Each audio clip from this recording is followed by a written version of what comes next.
Bem, vamos iniciar nossa reunião depois de 2 semanas em recesso.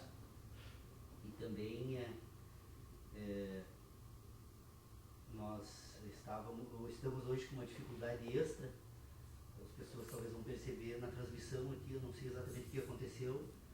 Os técnicos não estão aqui. Adequadamente está funcionando, mas não como deveria o áudio. O Lucas, que é o nosso técnico aqui em imagem, está viajando hoje. A Ana está com um problema, teve um acidente, está inclusive com a perna imobilizada, não pode se locomover. Isso nos traz uma dificuldade extra, mas está no ar, está funcionando. Então o grupo de estudos retoma hoje as atividades. E como nós combinamos no nosso último encontro, nós passaríamos a partir de agora, então dessa nossa reunião, a trabalhar com a questão da ação humana, ou tentar examinar de que forma nós poderíamos pôr em ordem esse problema da ação na filosofia, para darmos então, segundo ficamos acertados na última reunião, um enfoque um pouco de natureza mais prática aos nossos debates, porque estamos nos esforçando desde o primeiro encontro aqui a ordenar a pauta, né, e percebemos que o ordenamento da pauta importa na organização de um monte de ideias, um sistema de ideias extremamente complexo, esse sistema, e que talvez isso não seja uma tarefa para ser realizada na reunião do grupo. Cada um precisa individualmente pôr em ordem essas ideias, porque é um instrumental teórico com o qual cada um de nós trabalhamos e, portanto, eu não tenho como ordenar as ideias dos outros, a não ser a minha. Fora isso, os meus limites estão situados nesse ambiente. Como cada um de nós também não pode também ordenar dos outros, cada um precisa então ordenar a sua. Então eu acho que o papel do grupo de estudo tem que ser de provocador, né? O grupo precisa propor então determinados enfoques para que depois cada um de nós façamos os exames. E da ação, então, eu só gostaria então de introduzir a discussão, porque eu acredito que todos nós tenhamos contribuições a dar sobre esse tema, mas quando eu fui examinar o problema da ação, eu me deparei com uma quantidade tão grande também de questões que precisam ser ordenadas, que me parece que todo o ambiente de inteligência humana ele é extremamente difícil de ser tratado, porque nós ainda não conseguimos na filosofia ordenar algumas questões que são prévias. A filosofia sequer conseguiu nos alertar dessa dificuldade, embora reconhecendo que ela existe, mas expor a dificuldade de forma ordenada, a gente não conseguiu até hoje. Talvez essa seja a tarefa nossa, a função aqui. Então, sobre a ação, eu me dei por conta que antes de falarmos da ação humana, é necessário nós entendermos a ação como um atributo dos organismos, né? Capacidade de ação é um atributo próprio de todos os organismos. E aí, incluiríamos nessa ideia de todos os organismos, não apenas o homem, mas todos os organismos vivos.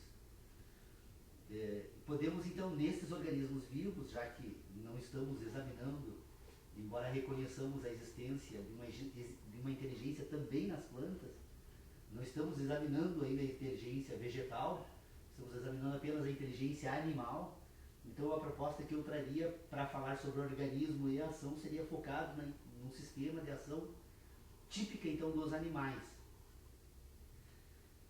Se me permitir, então, eu acredito que faço isso bem rápido, né? O que eu percebi então com relação a esse tema, organismo e ação?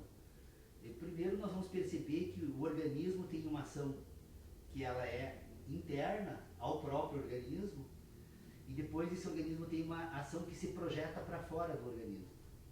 Então, para fins de organização desse debate, eu proponho que a gente divida então a ação direta, denominarmos então essa ação que se projeta no próprio organismo como ação direta, é direta porque se dá no organismo, e depois a ação indireta que se projeta para fora do organismo, a ação para fora então como ação indireta. Feita essa primeira então separação da ação orgânica, nós poderíamos começar a examinar a ação direta.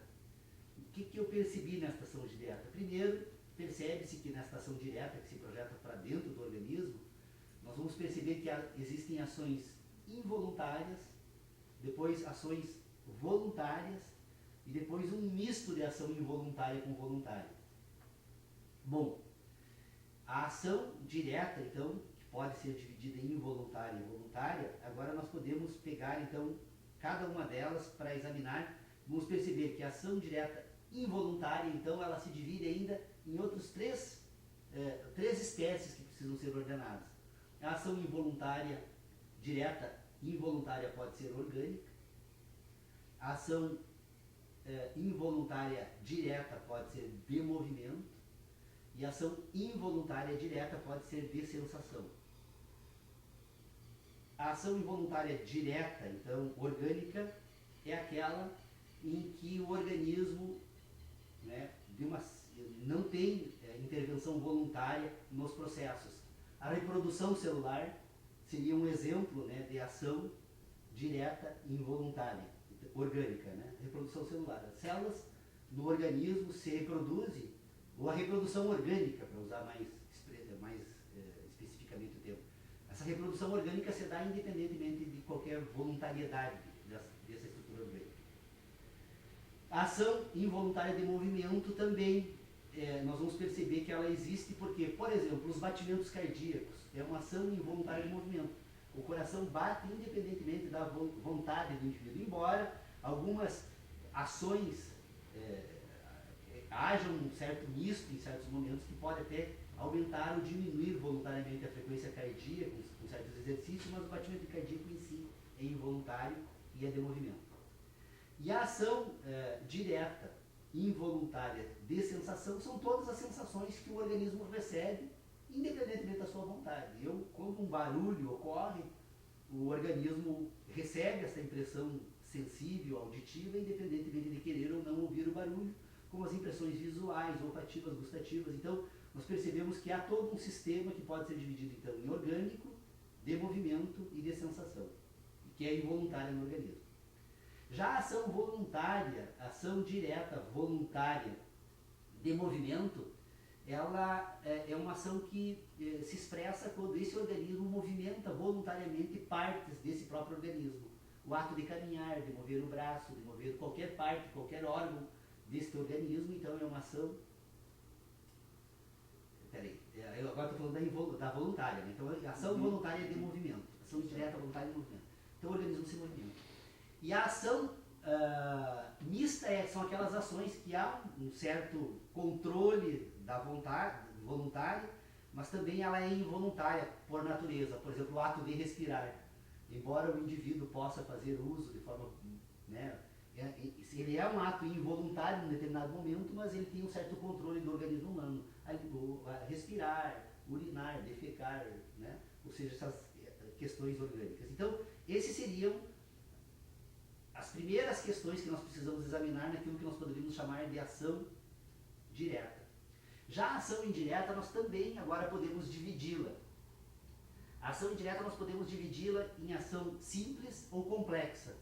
A ação indireta, então, é aquela que se projeta para fora do organismo, né? A ação direta simples ou complexa. Então, nós podemos também dividir a ação indireta em orgânica, de movimento e de sensação. A ação indireta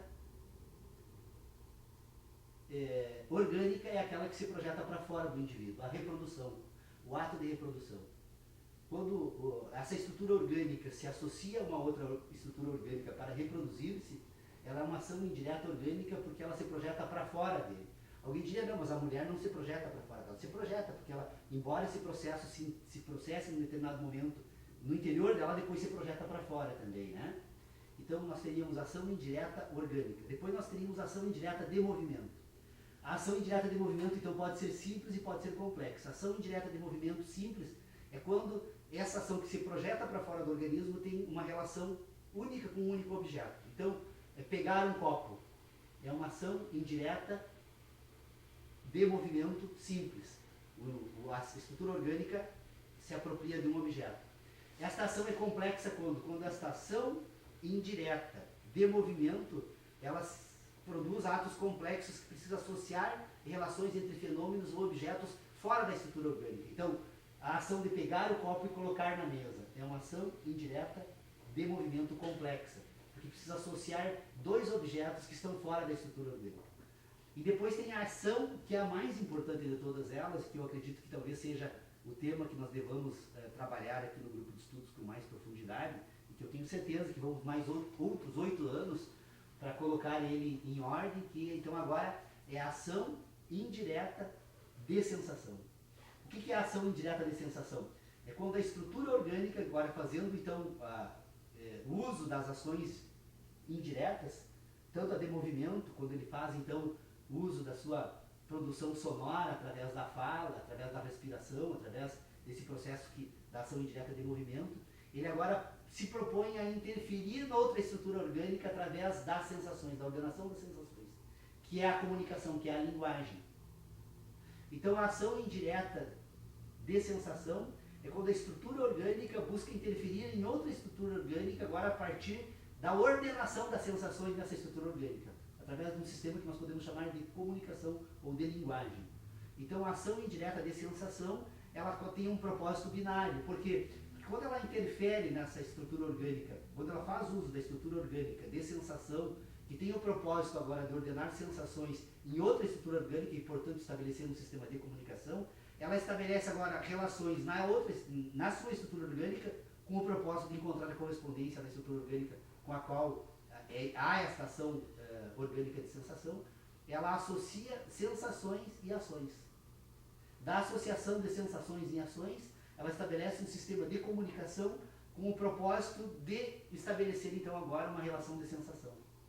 Através do que nós construímos a estrutura orgânica, com isso constrói a linguagem. A linguagem, então, é uma ação indireta de movimento, de sensação, né? A comunicação é a indireta, voluntária, de sensação, que se projeta agora na outra estrutura orgânica. Então, esse é o propósito da ação, que nós deveríamos, imagino, tentar trabalhar aqui. Eu realmente, desculpe um pouco a dificuldade de expor todas essas ideias, assim, porque elas são complexas, inclusive para mim.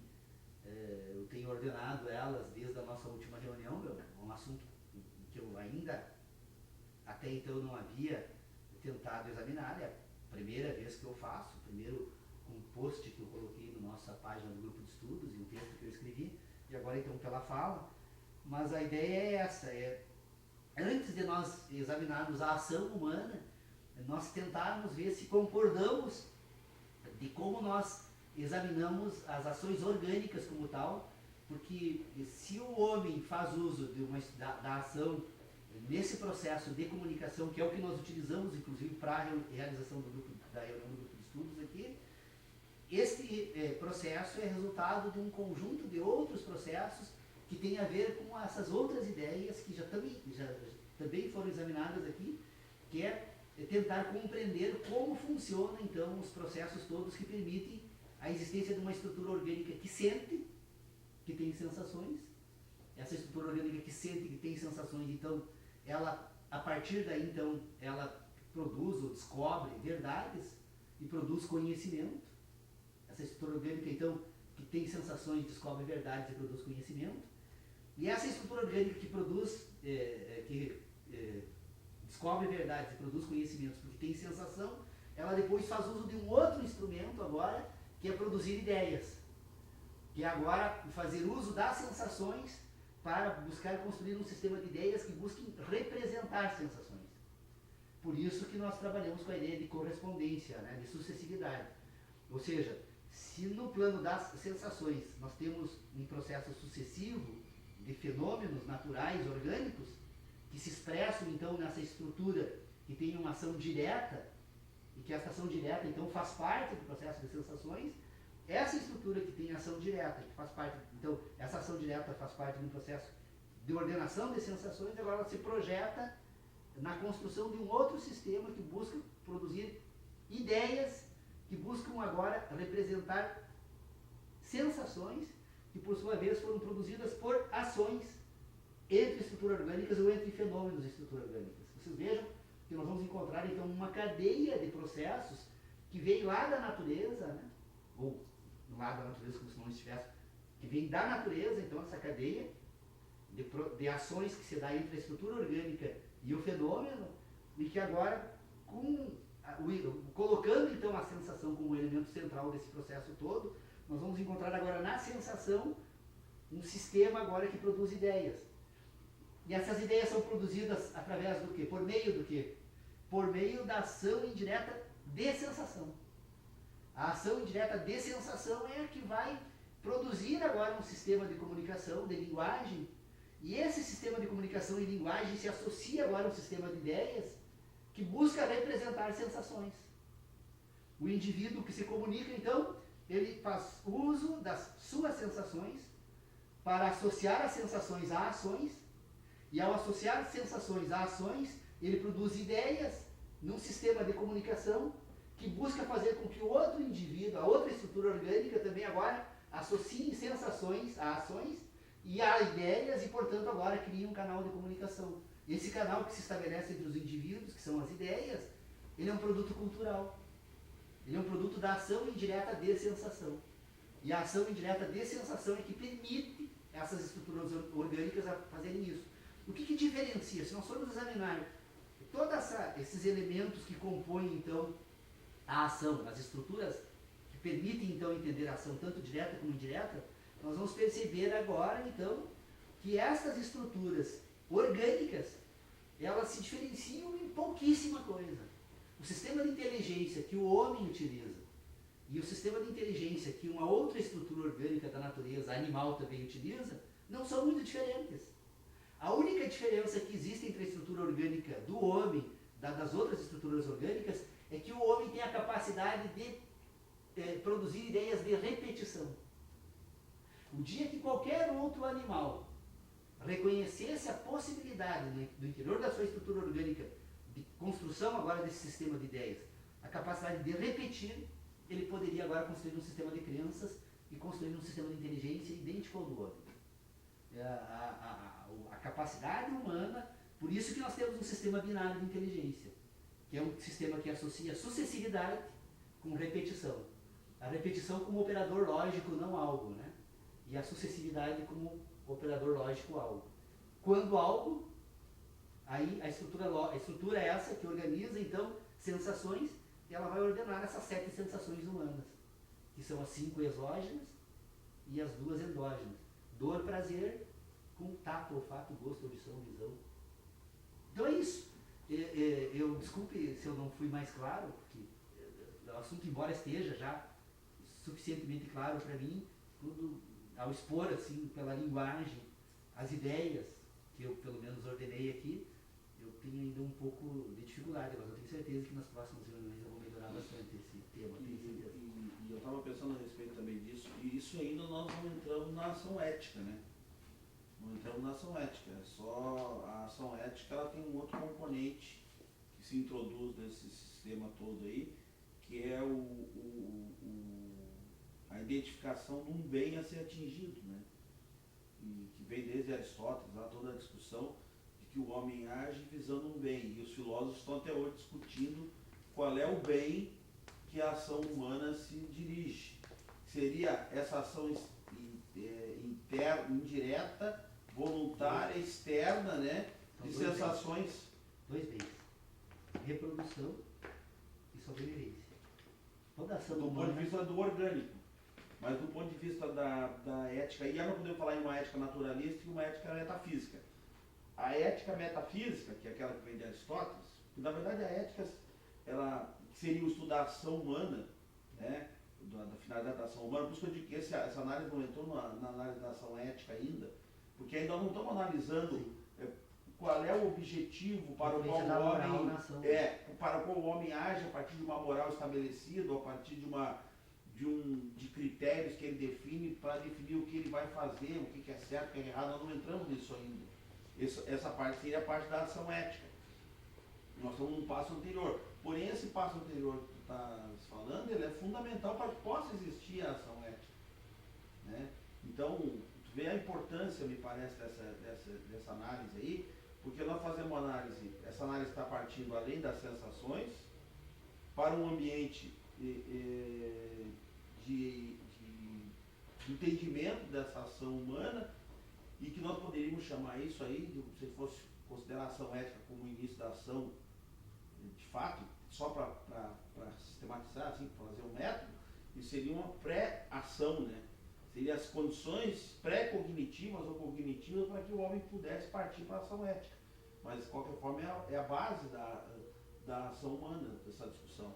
Acho que esse debate é um debate importante, porque a gente vai mostrar que a ação ética do homem, é aí que eu quero chegar, a ação ética do homem é condicionada. Ou seja, mesmo que você analise lá. Eu estava estudando ética esses dias, só para aproveitar o debate. Eu estava estudando ética esses dias e estava lendo Aristóteles, lendo George Moore, lendo um pouco de Kant.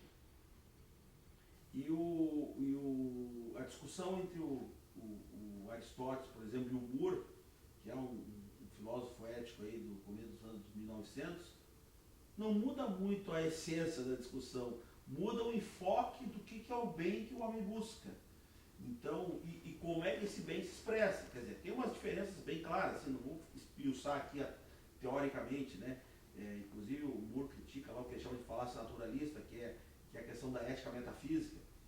Mas você percebe lá que, por exemplo, Aristóteles tem lá a visão de que o bem do homem é a busca da felicidade, mas na verdade da virtude, porque a virtude é que daria a felicidade.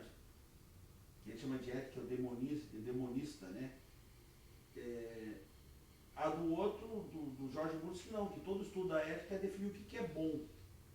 Todo estudo definir o que é bom. Veja, que a gente já está fora da ação efetiva, a gente está fora da ação, eu digo assim, a gente está lá na frente dos motivadores para essa ação ou justificadores dessa ação. Né? Justificação retórica, né? Pode ser, isso que é a discussão interessante. Eu não sei se essa justificação ela é uma justificação retórica, como tu disseste, ou se ela é uma forma de buscar uma justificação retórica para a ação, ou ele é realmente o motivador da ação. Acho que até um pouco de cada coisa. Acho que nem tanto só motivador, só justificador, mas também nem só objetivo. Então é um assunto interessante. Por quê? Porque esse assunto que nós estamos iniciando aqui agora, ele, de certa forma, ele é condicionante anterior e antecedente necessário da discussão da ação ética, porém a ação ética não analisa bem claramente os antecedentes, ele passa direto lá para a questão do fim da ação humana e como é que o homem age, porque o homem age visando atingir que fim, ou que bem, né?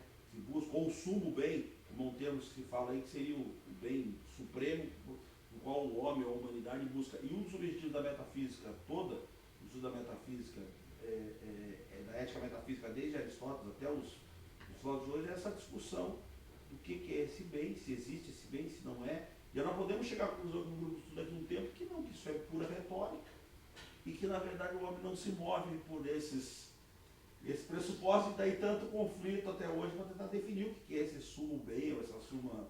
O sumo bem do homem é dominar o outro. O homem age com. Isso é hobbesiano. Mas na verdade. Não, mas a ação humana é toda ela dirigida à dominação do outro. Por isso que o Hobbes diz que. E aí eu digo que é hobbesiano porque. Não porque eu gosto da Hobbes, mas porque o Hobbes diz o seguinte: que o homem, se não tiver um poder que mantenha todos em respeito, esse é o termo que ele usa, o homem é aquele termo conhecido por homem, o lobo do homem. Ou seja, existe um poder que quer sempre conquistar mais poder. E se não houver uma estrutura que organize essas relações, a tendência não é a vida maravilhosa, e sim a barbárie, que é o que ele fala no estado da natureza. Mas aí nós já estamos entrando da ética para a política. A política, eu acho que, na verdade, é assim, eu penso que se nós formos examinar a ação humana, nós vamos perceber que a ação humana ela tem um fim político. Sim, sim. Nas relações sociais, ela tem um fim político. O homem busca a submissão do outro homem, né? O problema todo é como ele constrói esses sistemas, né? E entra em todas essas discussões sobre moral, sobre ética, né? Mas eu penso que ainda direito. O problema todo, eu acho que ainda nós estaríamos numa outra dimensão aqui. Não, mas nós estamos em outra dimensão, isso que eu estava falando, nós estamos antes da ação ética. Estamos tentando pôr em ordem os pressupostos, né? Pressupostos para a ação ética. Sob o ponto de vista dos instrumentos disponíveis nesse sistema orgânico que tem uma inteligência natural e uma inteligência cultural, né? A inteligência natural, ela se opera de forma, ou seja, como eu disse, a ação direta, né, no âmbito da ação direta de sensações, o homem, por mais que ele busque banir da sua existência certas sensações que lhe são desagradáveis, quando elas se apresentam, elas são o que são, ponto final. Ele pode até suportá-las, né? Ou se afastar delas, né? Mas elas se impõem a ele. Portanto, o organismo passa agora a construir mecanismos também naturais de tratamento dessas sensações. Então, nós temos uma inteligência de sentidos que é anterior à inteligência cultural. E eu acho que a nossa tarefa maior é ainda examinarmos a inteligência de sentidos. Ora, se o sujeito, a expressão sujeito é muito apropriada, está sujeito, né? Este sujeito, então, agora ele precisa compreender ao que está sujeito. A nossa tarefa aqui é buscar essa compreensão. E não tentar transformar, por exemplo, aquilo que o sujeito está sujeito, né? Toda tentativa da filosofia, até hoje, não foi de buscar as causas últimas destas questões, mas tentar entender essas questões para transformá-las, então, em causas últimas da ação humana, né? Então, nós construímos sistemas morais. Na medida que eu convenço uma pessoa, né, de certas ideias, estas ideias passam a orientar a ação das pessoas. E eu vou dizer uma coisa para vocês, eu já falei sobre isso, e esse é um assunto que recorrentemente me vem à análise, porque a frequência com que ele ocorre é muito grande e sempre me chamou a atenção, né? É o fato, por exemplo, do movimento que eu faço no meu automóvel quando eu saio da minha garagem. Quando eu estou saindo da minha garagem com o meu automóvel de ré, e as pessoas vêm pela calçada, ao invés de elas continuarem o percurso, né, e assumirem então a passagem, tomarem a frente do veículo, passando então no sentido contrário do movimento, elas se colocam em frente ao movimento. Por quê? Porque a inteligência de sentidos que faria elas agir dessa forma foi substituída por uma inteligência moral que faz ela se guiar pela frente do automóvel. Ela assiste tantas vezes esse automóvel em movimento nas ruas, que ela se acostuma a tratar o veículo, as ideias de movimento com o veículo, não agora pelo movimento em si, mas pelas posições do veículo. Então, ela se orienta pela parte traseira e dianteira. E quando ela vem na calçada, ao invés então dela pegar o sentido contrário do movimento para passar, ela faz exatamente o contrário, ela se coloca atrás do veículo. Todas as pessoas, invariavelmente, com raríssimas exceções, quando vem na calçada, ao invés de passar pela frente do veículo, que é o contrário do movimento, elas se colocam atrás. Eu preciso parar o carro. E se estiver dando ré, no sentido assim, ó, de voltar na contramão, então, para poder depois assumir a mão da rua, ao invés de elas passarem pela frente, elas passam por trás. O que nós temos aí? É a demonstração do quanto a inteligência moral acaba, muitas vezes, transformando o indivíduo num indivíduo estúpido. Porque esse comportamento, que eu não estou criticando nenhuma pessoa em particular, porque provavelmente, se eu também me comportaria dessa forma, nesse movimento, é que, na verdade, toda a tarefa da educação, do sistema moral que nós utilizamos hoje, não é para pôr em ordem os sentidos, mas para negar os sentidos e coordenar a ação a partir de ideias. Por que nós estamos vivendo esse momento de turbulência aqui no país? Porque nós construímos um sistema de ideias na comunicação, na retórica e na política, que no plano da realidade social, a sociedade percebe de forma diferente. É a inteligência de sentido tomando a frente da inteligência moral. Então agora é a prova de que nós construímos um sistema que faliu, que precisa ser refeito, né? E que esses movimentos todos estão demonstrando a necessidade de um novo percurso, de uma nova construção no sistema de ética. Desculpe! Até não se sabe, não, mas é interessante esse debate, até não se sabe se todo esse conflito ele é porque o sistema não funciona, ou porque o sistema é sofístico, né? Baseado em sofisma. Tem uma inteligência de sentidos que está agindo ao natural, no processo natural. Mas todas as pessoas... Em 1789 já ocorreu isso, imerso no movimento, numa vida cultural, né? Ainda o homem não conseguiu... Eu também concordo que e nem tem liderança, né? Poder, os comunistas querendo... Não tem comunista nenhum, não tem nada. É um movimento natural que já agiu em 1789 na França e que está agindo de forma distinta em quantidade e intensidade da ação em alguns países árabes e já se manifesta historicamente em momentos distintos e vai agir aqui. Porque nós construímos um sistema que não corresponde mais às sensações, ao sistema de inteligência natural que se expressa. Por que Jean-Carl Jung falava do inconsciente coletivo? O inconsciente coletivo que Jung sempre tratou, na verdade, é o sistema de inteligência natural. E o próprio inconsciente do indivíduo é a inteligência natural, a inteligência de sentidos. Todo indivíduo constrói uma inteligência de sentidos no curso da sua existência. Todo indivíduo constrói depois uma inteligência moral no curso da sua existência. A inteligência moral e a inteligência de sentidos, elas nem sempre estão coordenadas. A inteligência moral pode tentar negar a inteligência de sentidos. Por exemplo, nós construímos uma moralidade sobre a sexualidade.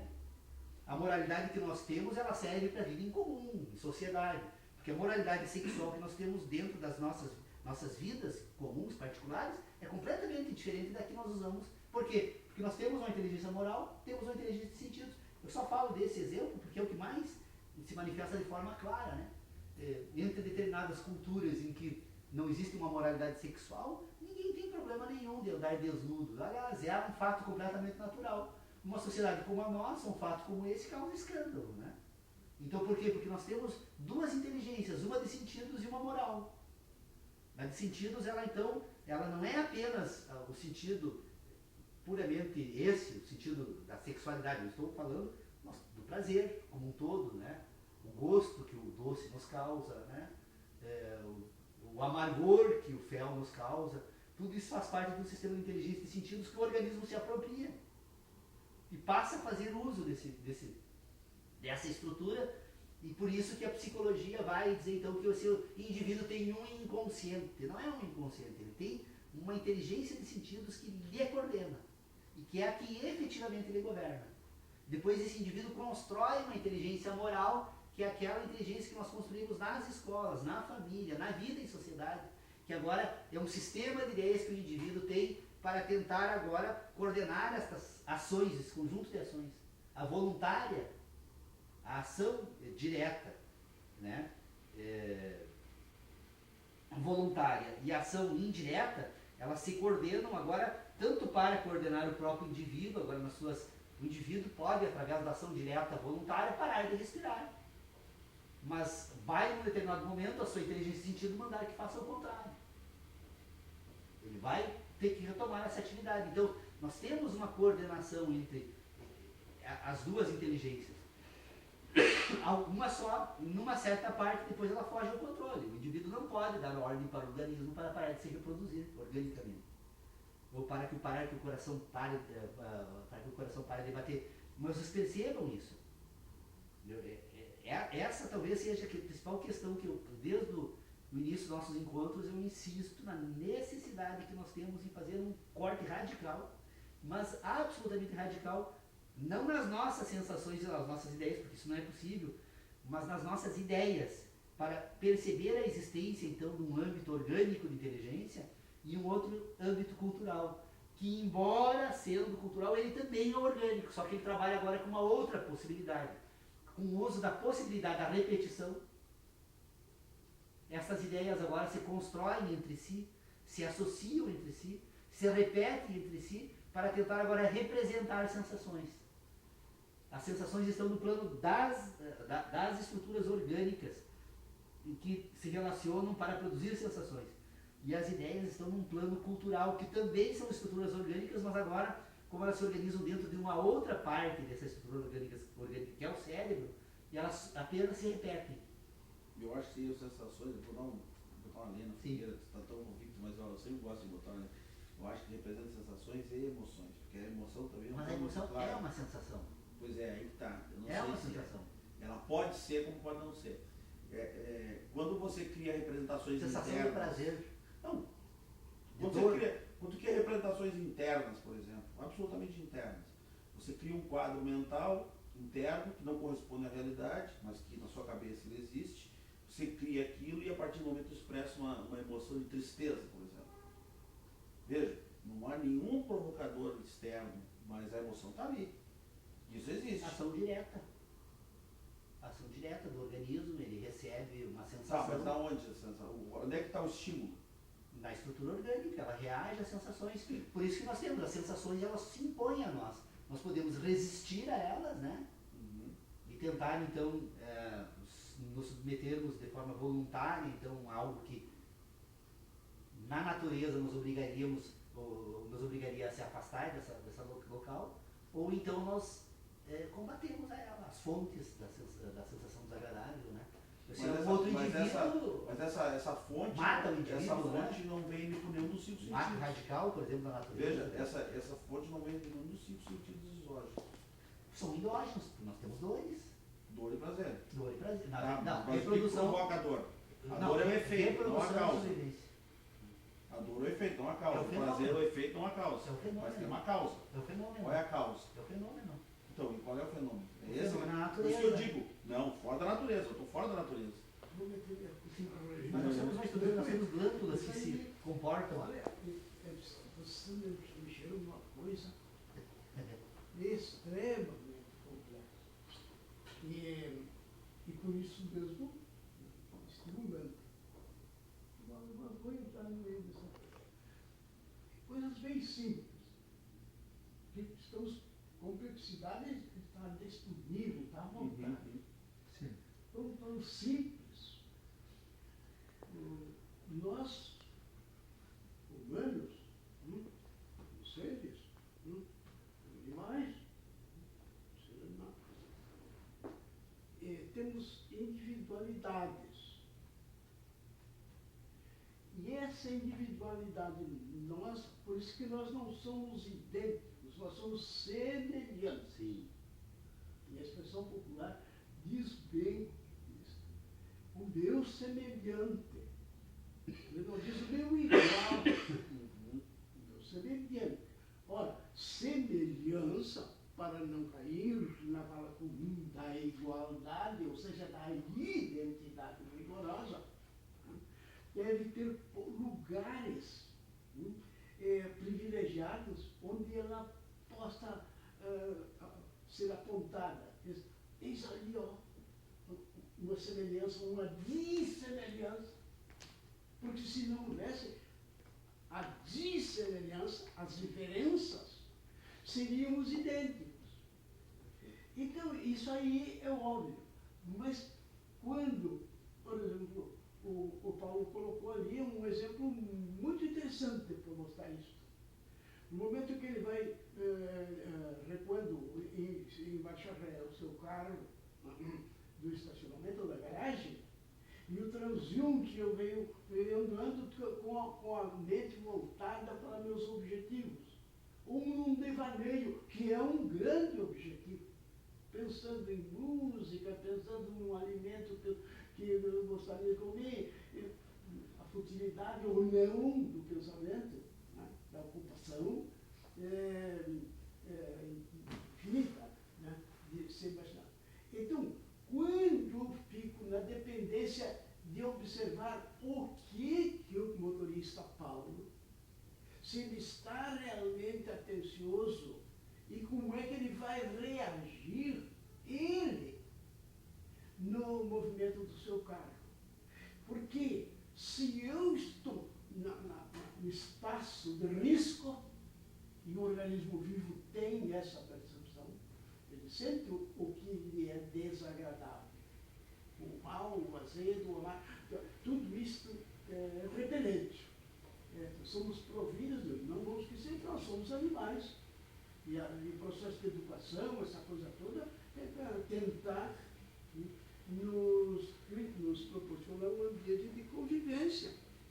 Senão, todos uma loucura, uma estupidez, o que não deixa de ser analisado por alguma pessoa que tenha condições de avançar nisto, né, intelectualmente, para mostrar onde é que reside a grande dificuldade dos seres humanos, nos seus relacionamentos.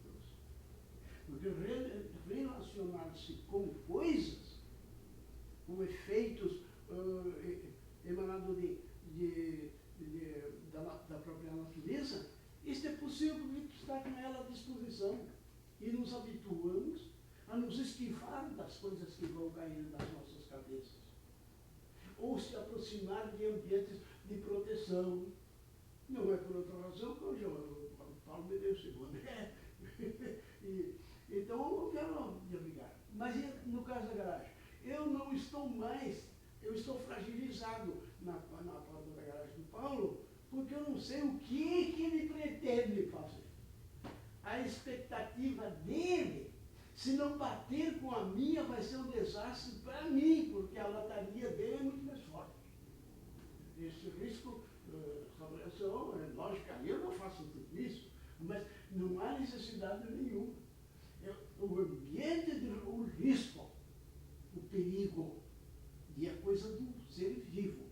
Os bichos, os animais, eles tocam, vão para o fundo da toca para fugir do predador. Ou para se abrigar, ou para isso. Ainda que lá dentro da toca, o tatu encontre, digamos, uma cobra peçonhenta, ou um outro predador que está por ali, e que provavelmente tenha esse mecanismo existe, porque quem fica cuidando dos filhotes é o leão, não é a leoa. Ela vai à caça. É ela que prepara o alimento da mamãe, a mamãezinha. Ela vai onde tiver. Isso é tarefa minuciosa para ela, porque a ela compete alimentar, produzir, né, o seu bebê, o seu filhote. Então, no caso, inopinadamente eu vou passando e estou ao meio da abertura da garagem, do estacionamento, e o doutor Paulo está em movimento de marcha a ré, eu tenho que engendrar imediatamente e tomar uma atitude. Eu preciso sair dali desmontada. Não, mas o Paulo, ele pode frear o seu carro lá, mas é com ele. O que eu posso disponível é comigo. Até onde eu é que tenho que defender a minha incolumidade. E não espero que, se ele colaborar, muito melhor. Mas eu não posso só fantasia com a esperança que ele vai. É interessante, só aproveitando, só para não perder o gancho que eu estava falando ali, mas não quero atrapalhar, mas mas isso é o que o Paulo está dizendo, é aquele negócio da inteligência, da criação moral ou social, criar uma escolha para o indivíduo diferente do que a escolha racional, ou a escolha de sentidos daria, porque o sujeito, em vez de esperar o carro dele para entrar na frente, para ver o carro está saindo para cá, tem que puder ir por lá, ele entra por trás porque ele tem uma racional, moralmente foi da cabeça dele que o motorista tem que parar para ele passar. Não, na verdade ele se orienta pela frente do carro. Para ele o carro, a parte que oferece risco para ele não é a traseira, é a frente do carro. Ele se orienta pelo lado errado e se coloca na frente. Também pode ser, não, existe, na verdade, acho que as duas coisas. Porque a pessoa é absurda, o comportamento assim é completamente absurdo. Se nós parássemos para examinar o movimento, e eu convido vocês a fazermos experiências, todas as pessoas vão se comportar da mesma forma. Elas se orientam pela parte errada do carro. Para elas têm como a parte que oferece risco no movimento a parte do para-choque dianteiro, quanto que na verdade o carro agora, para os efeitos da física, a parte dianteira é a parte traseira, porque ela está se movendo para esse lado, e ele se coloca na frente do carro, sempre na frente do carro. Ele sai para a rua, ele deveria seguir na calçada, porque essa é o mais lógico, não precisa nem sair da calçada. Ele vai para a rua e se coloca na frente do movimento do carro. Isso existe nos seres vivos. Eu nunca vi. Agora um cachorro não faria isso. O cachorro passaria pela frente, com certeza. No tempo que não tinha corredores, coisa, agora nem. Que os animais, ele atravessa, ele não recua. O animal grosseiro. Não. Gato, cavalo? O gato, cavalo.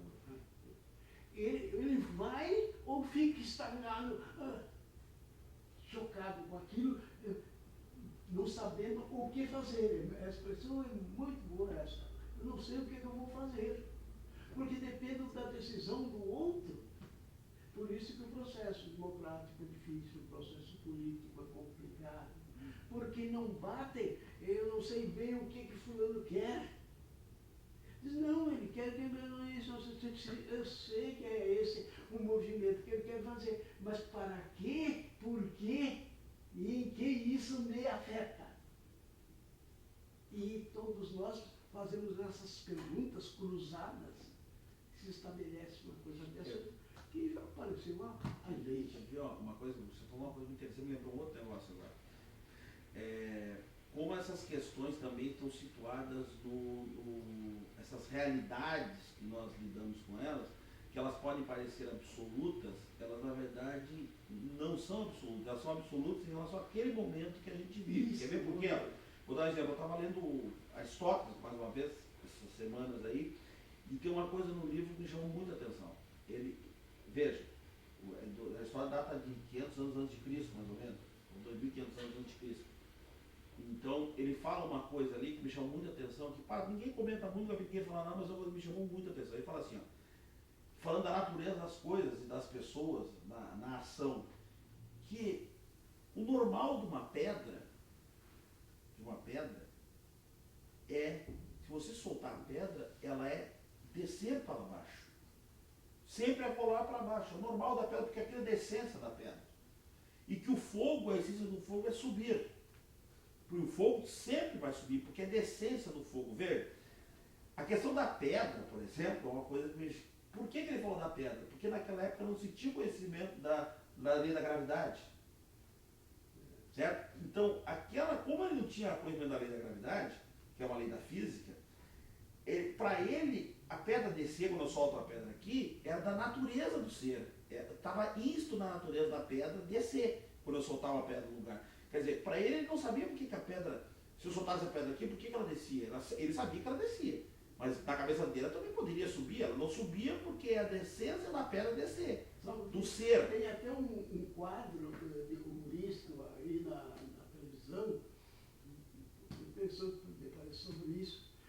Objetos comuns, coisas, afunda ou não afunda? Né? Sim, aí, o que eu quero dizer hoje, aí que está, eu estava pensando nisso agora há pouco. O que hoje, por exemplo, nós estamos analisando aqui, a partir de um pressuposto social, cultural, histórico, sei lá, todos os condicionamentos que nós estamos imersos, e aí vem uma outra discussão também, que nós não vamos entrar aqui agora, porque não é o objeto, mas nós estamos sempre imersos num momento, vai condicionar, de certa forma, a análise e a percepção das nossas coisas para as nossas verdades, as nossas realidades. Mesmo que aparentemente a análise seja uma análise intrínseca do ser, é isso que eu queria falar. Quer dizer, a nossa análise intrínseca do nosso ser, que seria todas as que nós estamos discutindo e que nós entendemos que estamos no caminho correto, e que a análise me parece todas corretas, mesmo assim nós estamos imersos numa situação de pré-compreensão, e eu não sei se isso é meio heideggeriano, não sei Totalmente. se é, mas de qualquer jeito é um pouco, Totalmente. de pré-compreensão que condiciona a análise das coisas. E isso me chamou muita atenção por essa questão do Aristóteles. Sentidos. A pré-compreensão é inteligência de sentidos. Na verdade, o indivíduo, ele compõe um sistema de inteligência que vai condicionar depois tudo aquilo que ele vai examinar. Tá, mas veja bem, aí bem colocado, acho que você falou num ponto que eu queria cutucar de novo por mais uma questão de provocar o debate até para o futuro. Mas mesmo essa inteligência de sentidos, e que eu concordo contigo que ela exista e ela está presente em todos os seres vivos, e nós, com muito mais razão, nós conseguimos ordenar essa inteligência de sentidos racionalmente, coisa que os animais não conseguem, mesmo assim nós estamos imersos no momento, porque a mesma mistura de sentidos que eu tenho hoje, provavelmente o Aristóteles tinha, mas ele não conseguia identificar a pedra como eu identifico, como eu identifico hoje. Temos mais Que é um conjunto de informações pré-cognitivas hoje que nos condiciona a analisar as coisas de uma forma diferente do que o Aristóteles analisou 2.500 anos atrás. Os instrumentos que nós temos hoje são distintos dos E instrumentos. provavelmente nós teremos outros instrumentos daqui. Agora, as competências são as mesmas. A inteligência dele é a mesma nossa. Ele não. O homem não evoluiu Do ponto de vista da recepção das sensações e da ordenação dessas sensações, no sentido assim de, considerando fenômeno, sensação e estabelecimento de ordenações disso no primeiro momento, eu concordo que sim. Mas a partir do momento da correlação dessas relações, a partir das sínteses feitas lá no juízo, sejam eles a partir de repetição ou sucessão, que nós já discutimos bastante isso, o que vem depois disso está condicionado, me parece, a uma questão de precognição. Ou seja, por mais que a gente ache que determinado pressuposto está posto, vamos dizer assim, ele está posto hoje dentro do contexto que nós temos hoje. Pode parecer repetitivo isso, mas é interessante essa reflexão, porque e esse exemplo da pedra assim, me ficou muito, mexeu muito comigo assim, a percepção daquilo, porque eu falei assim, pô, ele não tinha os elementos que nós temos hoje, então a noção dele, da essência daquele ser, é diferente de nós hoje, né? E não sei se daqui a 1000 anos nós não teremos uma outra informação que pode nos... Eu acho até que teremos, mas de qualquer forma eu concordo contigo. O que está referente a essa inteligência de sentidos, isso é constitutivo do ser. Nós não temos como o corte radical, e eu concordo contigo também, a questão desse corte, o corte tem que ser feito para que a gente consiga perceber o que é essência, vamos dizer assim, sem usar o termo filosófico da essência, aparência, mas o que é essência no sentido do que é do ser e o que é fora, o que está no ambiente que poderia começar a partir de qualquer tipo de análise racional, moral, cultural, né, política, ética, sei lá. Né? O Paulo falou cultural, eu falaria evolutivo. Se você fizer uma análise da natureza, embora tenha comentado que o ser humano raciocina, tem um pensamento lógico, o animal não, mas é uma questão evolutiva. Os estudiosos estão observando, por exemplo, que chimpanzés agem de forma coordenada e participativa na caça. Eu tenho visto documentários que não só os chimpanzés falassem das leoas, o seu Pedro Osório falou sobre as leoas, né? As leoas também, elas agem de forma cooperativa e participativa. Existe uma coordenação. E isso às vezes é aprendido, também, de forma e é um processo evolutivo. O ser humano não está nesse estágio de graça. Nós trouxemos toda uma bagagem lá dos primatas que constituíram as primeiras espécies de humanoides, até nós, um processo evolutivo de aprendizado, de repetição e cultural. E lendo o Pestalozzi, ele comentava que o ser humano não vive em sociedade para seguir preceitos morais ou adorar um Deus. Ele vive em sociedade para atingir os seus objetivos. Aí ele se sente protegido, em outras palavras, né? E daí satisfaz-se. E daí ele questionava, mas a natureza fez a sua obra toda inteira. E ele coloca um preceito moral. Tu queres fazer a tua obra pela metade? E aí ele prossegue. Se for assim, tu serás um carpinteiro, um pedreiro, um médico, um príncipe, mas não serás um homem. Então existem pessoas que pensam e que trazem para nós informações pertinentes a essa questão evolutiva. A humanidade evolui. Mal ou porcamente, ela está sempre evoluindo. Sabe que nós experimentamos ações e as consequências. Das ações vem as consequências. Daí nós analisamos e tiramos a conclusão. O que é melhor para nós? Isso se constitui no futuro uma nova moral, que seria a análise ética. Você sabe que esse negócio da evolução, você falou outra coisa também, que é um debate que a gente podia fazer uma outra hora também, que vem um pouco ao encontro disso. Sabe que na filosofia se discute muito se existe evolução. Né? Evolução no sentido assim, se a humanidade evolui. Modificação, vamos dizer. Se isso, o que é esta evolução? Nós entendemos que a evolução seria um processo. Nós entendemos que a sociedade evolui para ser um processo civilizatório. Todos nós entendemos isso. Eu acho também que evolui e tal. Mas há sérias dúvidas quanto se o que seria esse conceito de evolução, né? Não evolução no sentido do aprimoramento das nossas capacidades ou das nossas do nosso raciocínio, nossa inteligência, mas no contexto da sociedade como um todo. O que é essa evolução? Né?